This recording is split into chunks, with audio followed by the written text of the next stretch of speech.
کوچبرین شنگالیین کول ناف کمپین هرما کردستان دمینین گلی و گازنان جه حکومت عراقی دیکن کو آلیکاریاوان ناکه و پشتا خود دوان کوچبر دبیشن نا عراق آلیکاریاوان دکه و نجی ریب و وگراوان خوش دکه جالی خوبه پارزگاری دو هکرادگین کو عراق و ریخسن ناف دولتی آلیکاریین خوب کوچبران کم کرد.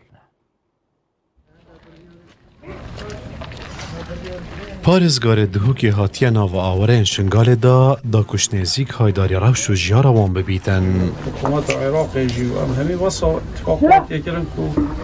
انشاءالله کمچی پیچی بیدم همین شنگال صالحیم بونده خلق ملویره بشه بزغری دستر. افدم 7 سالا نجیانه که بزحمت دنووان چادران دا در باز دکن.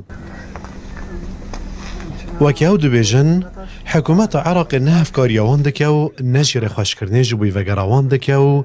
نجی هاش ایش و جانتوان هیا. کلا که کیف خوش بون هکا ایرو هاتن وضع ما نیرین و گوه خودانا ما و سرسری ما و سرجاوا مدوی حکومتا کردستانی بیتا با ما سرسری ما بس عراقی تش مرا نکریا تانوکا کچراکی وان خواه ناکو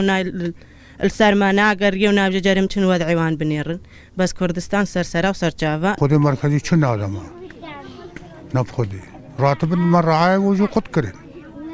حتی راتب من رعای و به واجب نهاد 100,000 نهاد هی مرکزی همو دزنه و تقول نادنا ما همو اقلی مساعده بومت کو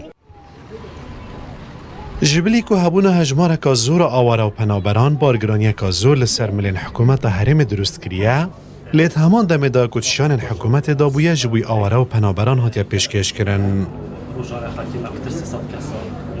پارزگار دهوک جرادگهینه حکومت عراق و رخراو نف دولتی و که بری چاوه خوانادنه کمپان. حکومت عراق بری داد زور هاری کار بود بس ویدیم های پی رنگی یعنی او رنگی که پیوسته هاری کار بیتن دیف حجم هبونا کمپا و جمارا پنابرا و جمارا آوارا الپارزگاه ها دهو که دیف استحقاقات پارزگاه ها دهو که بوی بابتی اویدی نبویه یا برهف نبو جمارا کمپا هیچ پارزگاه که عراق هندی پارزگاه ها دهو که یعنی نک هندی پارزگاه ها دهو که اما براورد نهیده که رنگل جمارا کمپت پنابر و آوارد کل پارزگاه ها دهو که پارزگاه ها دهو که مزانترین رجه آواره و پنابران لخوا گرتیه دگل هاتنا ورز زوستان و سارمای داجی وان آواریان پیوستیاوان به کلوپلین زوستان هیا. حکمت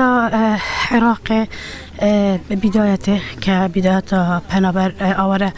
قصة هرما كردستان گری زیاده تر بو نکه نلوی آسته بیدویه آواره و پنابر نزدیک 700,000 کسی نه حتی نکل سنوری پارزگاه ها دوگه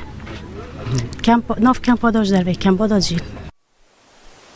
لسنور پارزگاه ها دهو که 16 کمپین آواره و 5 کمپین پنابران هنه.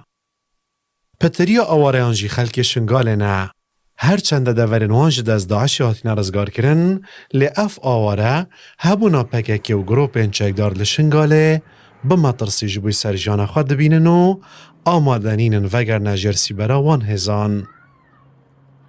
مسعود محمد کردستان 24